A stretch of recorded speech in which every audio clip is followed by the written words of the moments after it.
है जी जापान की world famous bullet train. इसी बिल्डिंग के थोड़ा ऊपर हवा में ही फट गया था वो बॉम्ब। पूरे ओसाका को ना पकड़ करके सब यहीं ले आए हैं। दोस्तों फिर एक बार सुबह जापान की गलियों से आप सभी को गुड मॉर्निंग, कोनिचिवा, जिसका मतलब जापानीज़ में हेलो होता है। और आज फ़र्क ये है कि आज हम टोक्यो नहीं बल्कि ओसाका की गलियों से आज का व्लॉग स्टार्ट कर रहे हैं। और चेहरे पे मेरे मुस्कान इसलिए है क्योंकि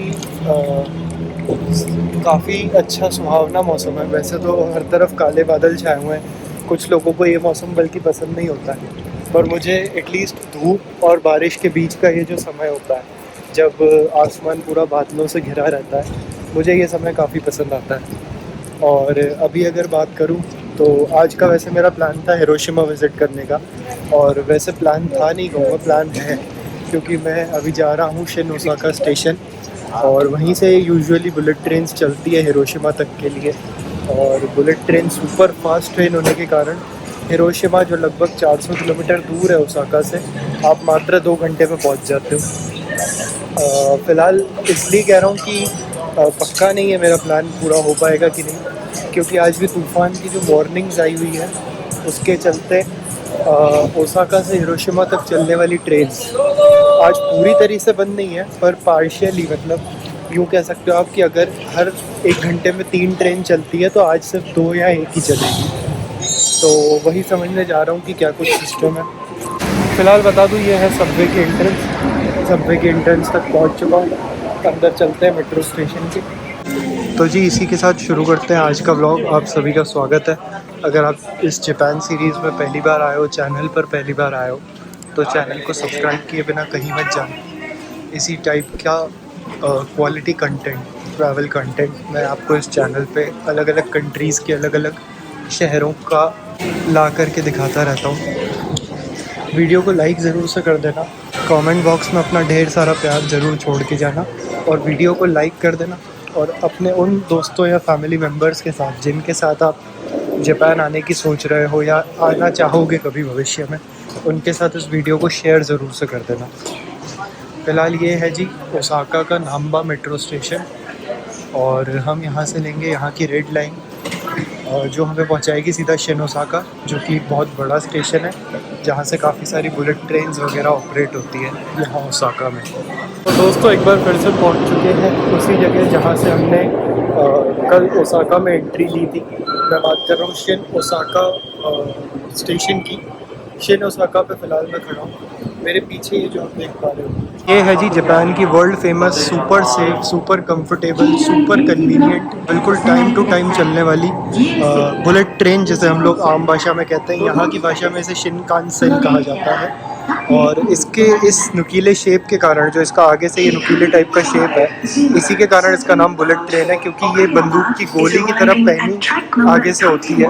ऐसा इसलिए होता है ताकि ये हवा को आसानी से चीरते हुए सुपर हाई स्पीड, मतलब लगभग 300 किलोमीटर प्रति घंटे की रफ्तार तक ये चलती है, और मात्र 1 से 2 घंटे में आपको 500 किलोमीटर दूर जो जापान के शहर है, एक शहर से दूसरे शहर तक पहुंचने में मदद करती है। गनीमत है कि आज जब हम ओसाका पहुंचे हैं तो मौसम फ़िलहाल साफ़ है, बारिश रुक चुकी है, और बुलेट ट्रेन्स जो है ओसाका से हिरोशिमा के बीच वाली चल रही हैं। अब वक्त हो चला है इस ट्रेन के अंदर चढ़ जाने का।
यहाँ हिरोशिमा में हमारा प्लान क्या है तो मैं बता दूँ, कुछ स्पेसिफाइड हमने कोई रूट वगैरह डिसाइड नहीं किया है। 2-3 जगहों के नाम मुझे पता है। हिरोशिमा का जो पीस मेमोरियल पार्क है वो देखने लायक है। एक एटॉमिक बॉम्ब डोम है जो बहुत ज़्यादा फेमस है।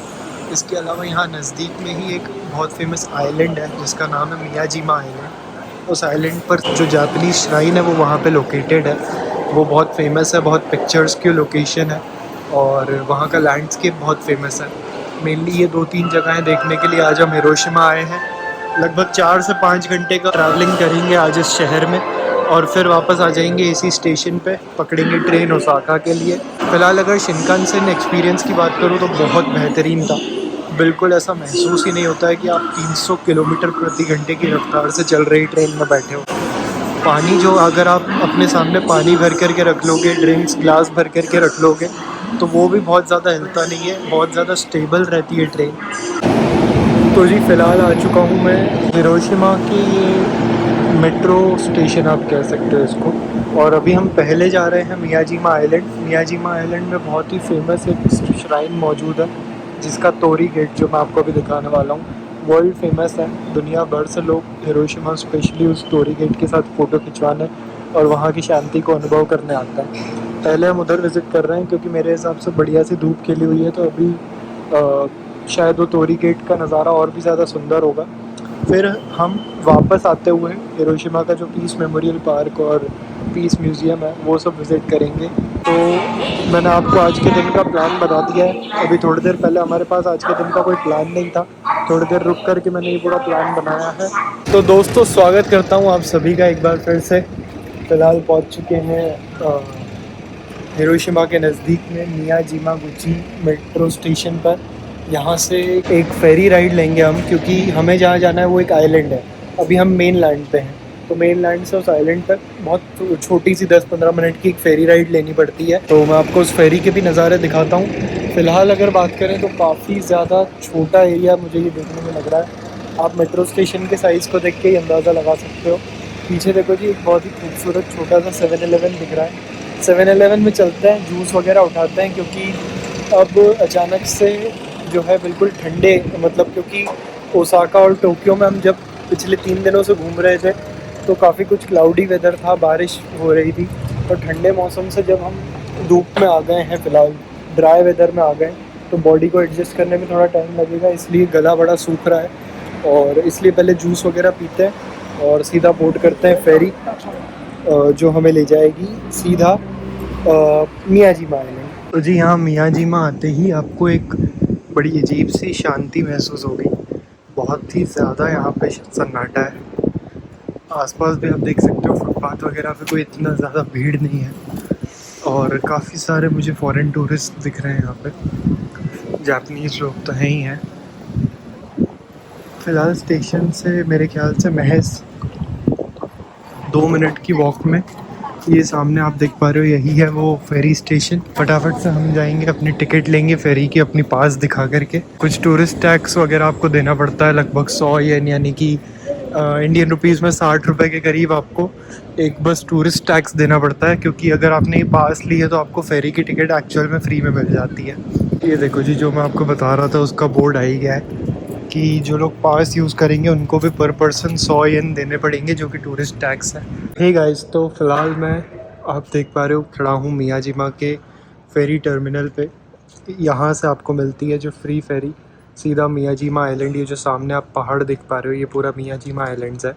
इस फेरी टर्मिनल पे काफ़ी सारी फैसिलिटीज़ अवेलेबल है टूरिस्ट के लिए। 7-Eleven भी है यहाँ पे, रेस्ट रूम्स वगैरह भी हैं। कोई दिक्कत वाली बात होगी नहीं अगर आप यहाँ आते हो और रेस्ट रूम वगैरह यूज़ करना चाहते हो, 7-Eleven से कुछ ख़रीदना चाहते हो तो बहुत ईजीली वेंडिंग मशीन पर एक ऑप्शन आ जाता है कि मुझे सिर्फ अगर टूरिस्ट टैक्स की टिकट कटानी है तो वो वाला बटन दबाते ही आप बस 100 येन इंसर्ट या अपना IC कार्ड टैप करते हो और आपको रिसिप्ट मिल जाती है 100 येन की। वो रिसिप्ट आपको अपने JR पास अगर आप यूज़ कर रहे हो तो उसके साथ प्रेजेंट करनी है यहाँ के स्टाफ को और वो आपको एंट्री दे देंगे इस फेरी के अंदर। फ़िलहाल बात करूँ, अगर आप फेरी JR पास के बिना बोर्ड करना चाहो तो 500 येन इसकी टिकट है 1 वे की। देख सकते हो ये सामने से आ रही है फेरी। सामने आपको रेड कलर में टोरी गेट के यहीं से ही दर्शन हो जाते हैं। यही है जी वो फेमस टोरी गेट, जिसको देखने के लिए हर दिन हज़ारों टूरिस्ट यहाँ पर पूरी दुनिया भर से मियाजिमा आइलैंड तक पहुँचते हैं। 15:55 की अगली फेरी है, 15:48 समय हो चुका है। तो बिना वक्त गवाए सीधा स्टाफ को दिखाते हैं अपनी टिकट्स और एंट्री लेते हैं अंदर फेरी की तरफ। जी अपनी JR पास और 100 येन वाली टूरिस्ट टैक्स की रिसिप्ट दिखाकर फिलहाल एंट्री मिल चुकी है इस बोट पर। सामने फेरी आई चुकी है। फेरी में से अभी जो लोग उस तरफ से वापस आए हैं वो लोग उतर रहे हैं। एक्चुअल में काफ़ी अलग बात यह है कि इस फेरी में कार्स और गाड़ियाँ भी ट्रैवल कर रही हैं। तो अभी मैंने देखा कि फेरी में से एक कार निकल करके और अभी रोड की तरफ चली गई है। छोटी बोट्स भी मुझे देखने को मिल रही है मियाजीमा आइलैंड की तरफ से आते हुए। सामने देखने में चारों तरफ अभी जो नज़ारा है, जो पानी लहरा रहा है समुद्र का, देख करके बहुत मन खुश हो रहा है। देख सकते हो जी। तो जी सिर्फ पीस मेमोरियल पार्क यहाँ हिरोशिमा कासल देखने के लिए नहीं, बल्कि मियाजीमा आइलैंड की नेचुरल ब्यूटी और ये जो पानी के बीच में यहाँ का फेमस टोरी गेट सिचुएटेड है, इस सब को एक्सपीरियंस करने के लिए भी आपका हिरोशिमा आना ज़रूर से बनता है। क्योंकि ज़्यादा कुछ मेहनत वाली बात होगी नहीं और पैसे भी अगर आप JR पास ले लेते हो तो आपके ज़्यादा बहुत लगने वाले हैं नहीं। फ़िलहाल सामने से एक और फेरी आ रही है। हमारी फेरी यहाँ ऑलरेडी रेडी है। थोड़ी देर में हम इस फेरी को बोर्ड करेंगे। और चारों तरफ जो मैं देख पा रहा हूँ ये एरिया छोटे मोटे पहाड़ों से घिरा हुआ है। वहाँ जो आपको ये बड़ी बिल्डिंग्स दिख पा रही है ये है हिरोशिमा शहर का कोस्ट एरिया। और ये वाली जो प्राइवेट फेरी है ये आपको सीधा वहाँ तक पहुँचा देगी अगर आप मेट्रो का इस्तेमाल करके नहीं जाना चाहते हो तो। पर इसकी टिकट आई बिलीव, पर मुझे जो लगता है वो इस फेरी की टिकट होगी आराम से लगभग 2000 येन के आसपास, मतलब इंडियन रुपीज़ में 1000 रुपये के आसपास होनी चाहिए। क्योंकि मैं अभी जस्ट वही सेम डिस्टेंस ट्रेन से ट्रैवल करके आया हूँ और मुझे अप्रॉक्सीमेटली आधे घंटे का समय लगा है मेट्रो ट्रेन में यहाँ तक आने के लिए। मैं बैठ चुका हूँ मियाजीमा आइलैंड तक जाने वाली फेरी में और बढ़िया से ओपन एयर के बीच में मैं बैठा हूँ। नीचे आपके पास AC में बैठने का भी ऑप्शन अवेलेबल है, पर यहाँ पे भी ऊपर छत वगैरह लगी हुई है तो धूप आपको सताएगी नहीं। पीछे चारों तरफ से बढ़िया से ओशन की व्यू था। सब लोग काफ़ी एक्साइटेड लग रहे हैं। काफ़ी सारे वेस्टर्न कंट्री के लोग भी मुझे यहाँ पे दिख रहे हैं। फिलहाल आप देख सकते हो ये कुछ इस टाइप का नज़ारा है मियाजीमा आइलैंड का।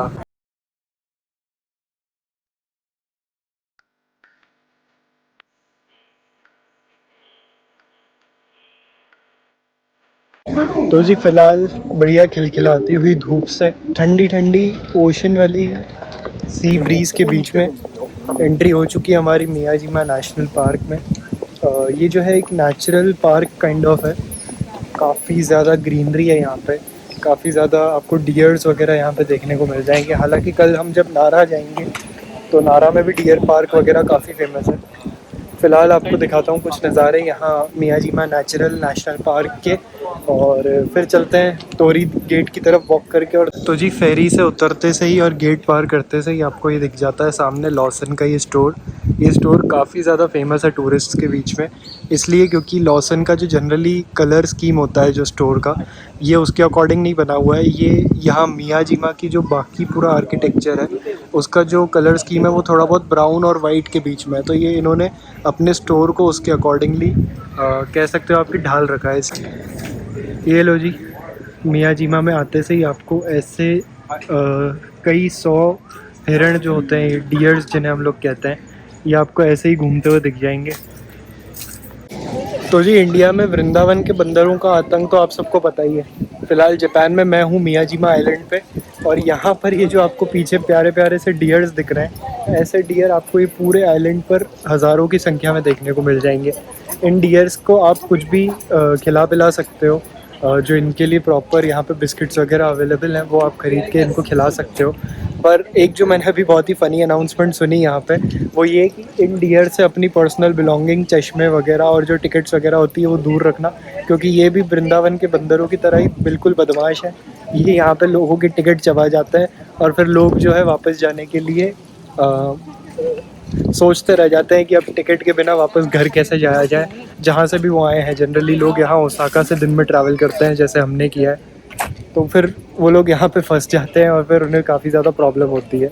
और उधर मैं देख पा रहा हूँ वो डियर एक भाई साहब के पीछे पड़ चुका है। ये देखो जी, ये रहा बड़ा प्यारा सा डियर। अगर आप इसके थोड़ा करीब भी जाओगे तो ऐसे ही कुछ नुकसान पहुँचाएंगे नहीं आपको।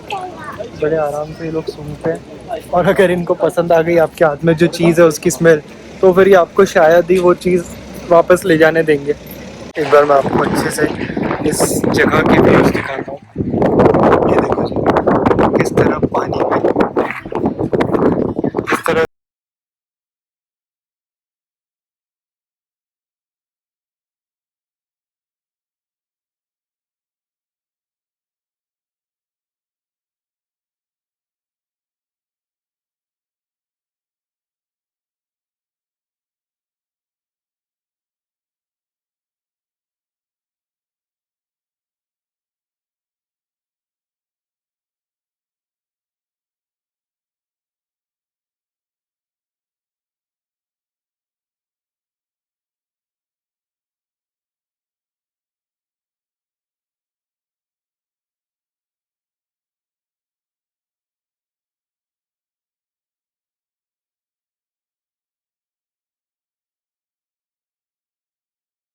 फोटोग्राफ में तो ये दिखने में छोटा लगता है, जब आप दूर से भी इसको देखते हो फेरी में से तो ये बहुत छोटा दिखता है। पर अभी मैं आपको कंपैरिजन के लिए दिखाता हूँ।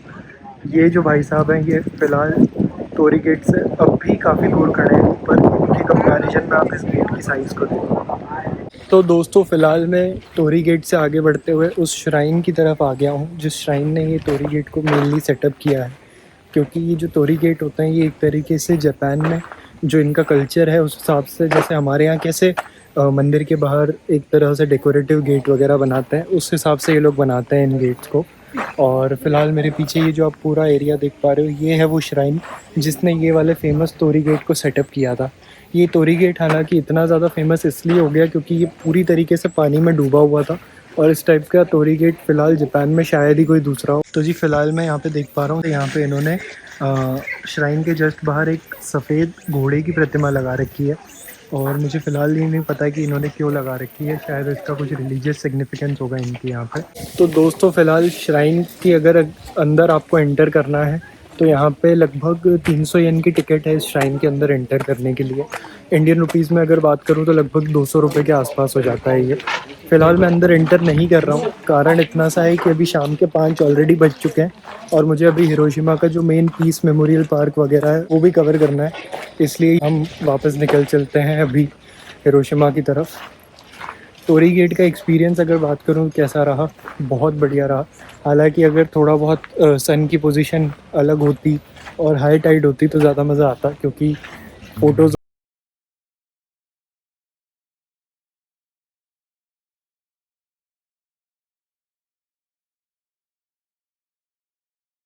डेवलप ही इस अकॉर्डिंगली किया है कि ये जो है एक थोड़ा बहुत एंशियंट टाउन जैसी वाइब देता है। यहाँ पे ये आप किमोनो जिसे कहते हैं, जो जापानीज़ ट्रेडिशनल आउटफिट होता है, जब ये लोग श्राइन वगैरह विज़िट करते हैं तो ये किमोनो वगैरह भी ख़रीद सकते हो। इस टाइप के छोटे मोटे सोवीनियर्स और फ्रिज मैग्नेट्स दीवार पे लगाने के लिए फ्रेम्स वगैरह भी यहाँ पर इजीली अवेलेबल है।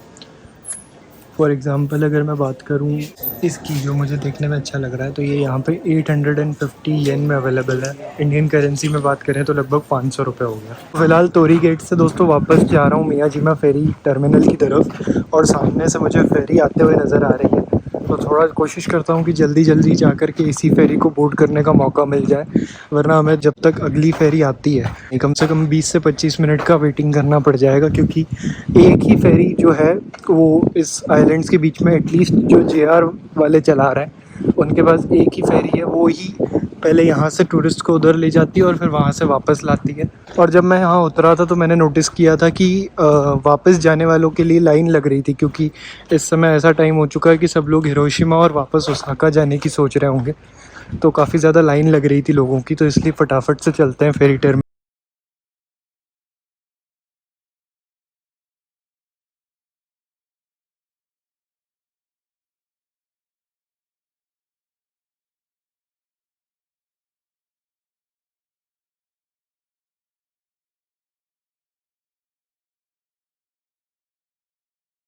आइलैंड से वापस आ चुके हैं हिरोशिमा की ज़मीन पे, और अभी जा रहे हैं मेट्रो स्टेशन। फटाफट से मेट्रो पकड़ेंगे, पहुंचते हैं हिरोशिमा के मेन शहर, और बाहर निकलते हैं, देखते हैं, अनुभव करते हैं क्या कुछ बदला है।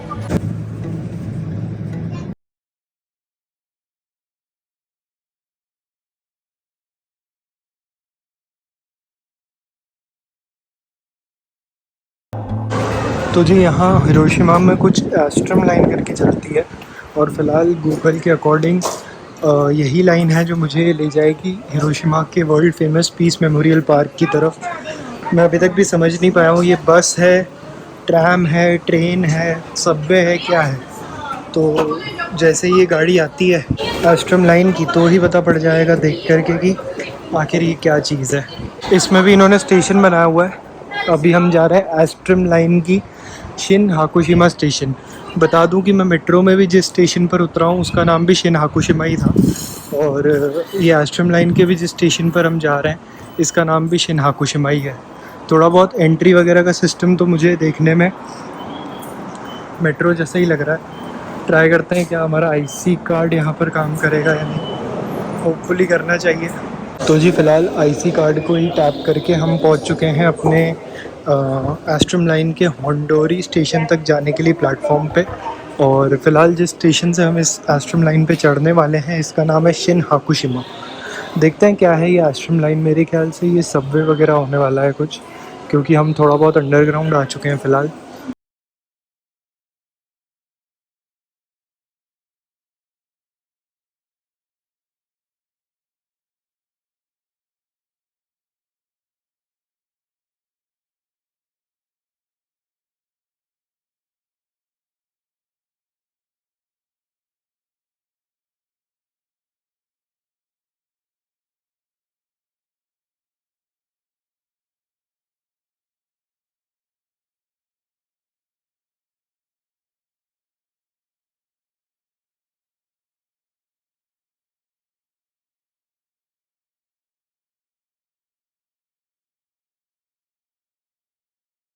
तो फ़िलहाल आप मेरे पीछे देख पा रहे हो ये जो रिवर है, ये पूरा जितना भी एरिया आपको दिख पा रहा है ये है जी हिरोशिमा का पीस मेमोरियल पार्क। काफ़ी बड़ा पार्क इन्होंने बना रखा है। तो दोस्तों अभी ये जो मेरे पीछे आप ये डोम देख पा रहे हो, यही है एटॉमिक बॉम्ब डोम।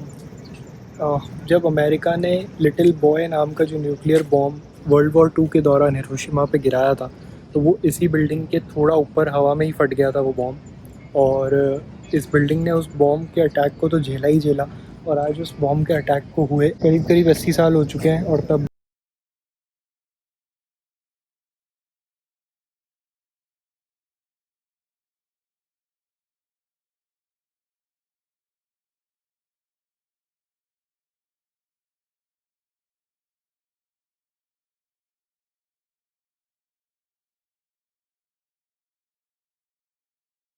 वहाँ से थोड़ा आगे निकलते हो आप अगर, तो उसके अपोजिट दोनों तरफ से पानी से घिरा हुआ ये हिरोशिमा का पीस मेमोरियल पार्क है।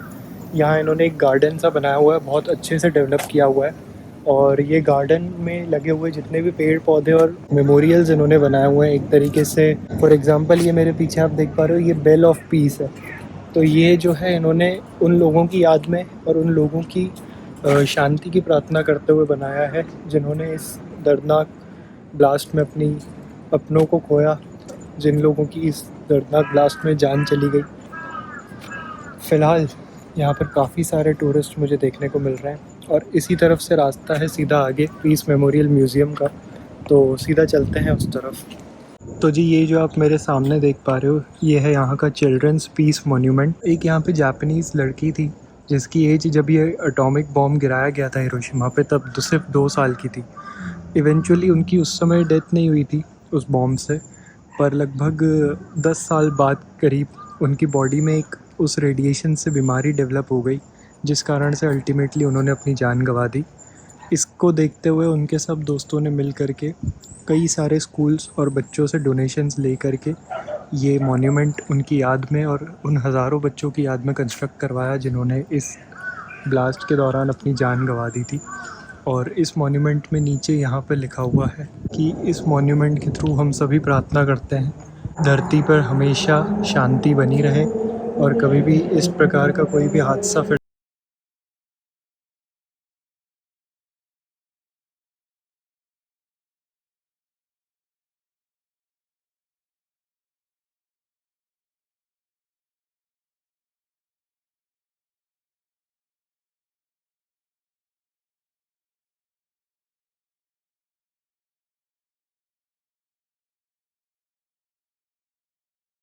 होने वाला है। तो मैं निकल रहा हूँ वापस ओसाका के लिए, जिसके लिए मैं पकड़ूंगा वापस से शिनकानसेन बुलेट ट्रेन। अभी मैं जा रहा हूँ हिरोशिमा स्टेशन।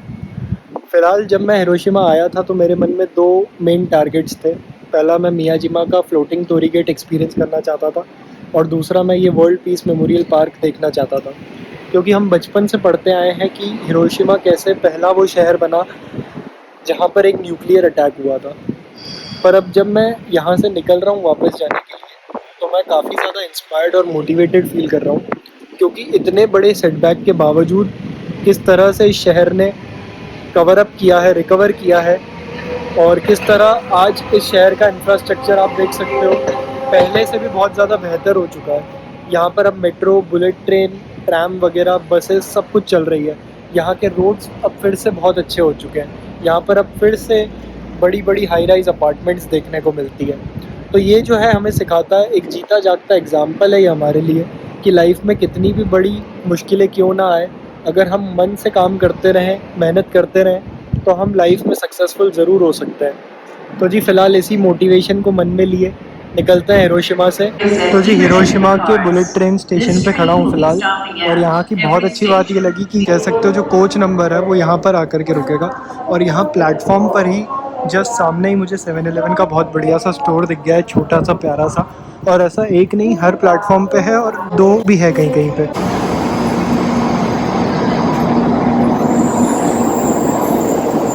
तो दोस्तों फ़िलहाल 1.5 घंटे की राइड में 350 किलोमीटर की दूरी तय करके बुलेट ट्रेन यानी कि शिनकानसेन में फ़िलहाल मैं वापस पहुंच चुका हूं शिन ओसाका स्टेशन। और अभी फ़िलहाल स्टेशन से एग्ज़िट करता हूं। गूगल पे चेक किया है, एक बहुत ही बढ़िया से वेजिटेरियन इंडियन रेस्टोरेंट का एड्रेस मेरे हॉस्टल के भी थोड़ा बहुत करीब ही है वो।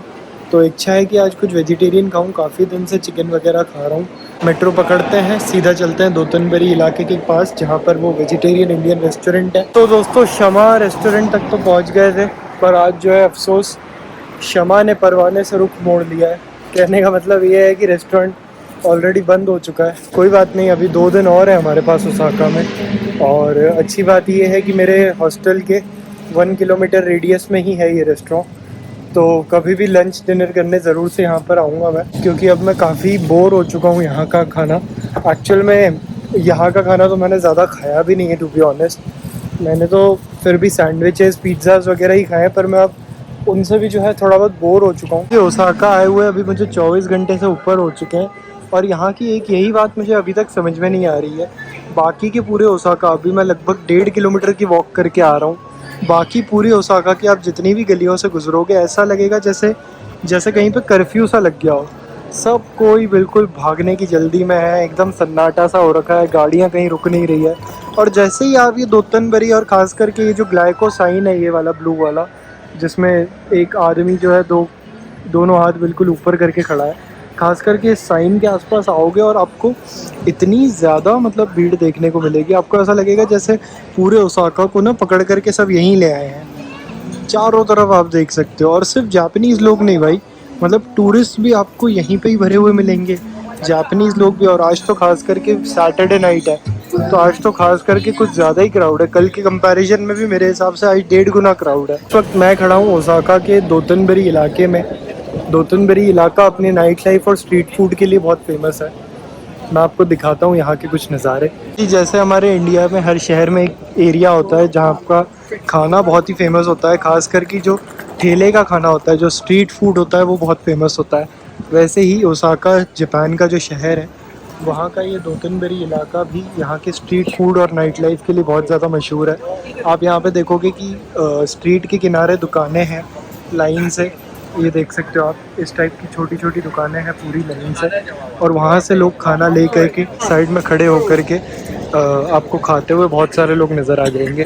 पर जैसे एक जो समस्या है जिस कारण से मैं और मेरे जैसे बहुत सारे इंडियन लोग खास करके यहाँ का खाना ट्राई नहीं कर पाएंगे, वो ये कि यहाँ पर खाने में मिलते हैं जी सी फूड, यानी कि ऑक्टोपस, ऑयस्टर, इस टाइप की चीज़ें।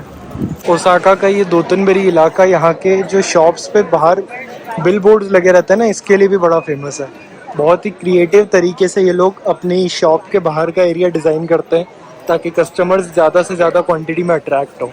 ये देख रहे हो जी, इसने केकड़ा लगाया हुआ है ताकि कस्टमर्स को पता चल सके कि यहाँ पे क्रैब की डिशेस मिलती है। इन्होंने जी पकौड़े कह सकते हो आप इसको, पर ये एक्चुअल में पकौड़े हैं नहीं, ये फ्राइड चिकन वगैरह है। ये दिखाना चाह रहे हैं कि हमारे यहाँ का fried chicken, fried sea food famous है, आप आकर के खा सकते हो। और ऐसे ही आपको बहुत सारे टाइप की चीज़ें दिख जाएगी। ये देखो जी, ड्रैगन बनाया हुआ है इन्होंने। इसका मतलब ये तो नहीं है ड्रैगन मिलता है यहाँ पे, पर ऐसे ही जस्ट आउट ऑफ क्रिएटिविटी अपनी दुकान को बाकियों के बीच में सबसे ज़्यादा हाईलाइट करने के लिए और ज़्यादा से ज़्यादा कस्टमर्स की भीड़ दिलाने के लिए ये इस टाइप की मार्केटिंग गिमिक्स करते हैं। तो जी मेरे पीछे ये जो अंकल आपने देखे, ये आपको जापान में काफ़ी सारे रेस्टोरेंट्स के बाहर दिख जाएंगे, और ये हमेशा इसी टाइप से गुस्से में आपको देख रहे होते हैं। ये मुझे लगता है यहाँ की किसी फेमस रेस्टोरेंट चेन का मैस्कॉट लगता है मुझे ये। और ये आपको ओसाका के दूसरे एरियाज़ में भी देखने को मिल जाएंगे अंकल। उम्मीद करता हूँ आपको आज का ये वीडियो पसंद आया होगा। पसंद आया तो लाइक ज़रूर से कर देना। चैनल पर पहली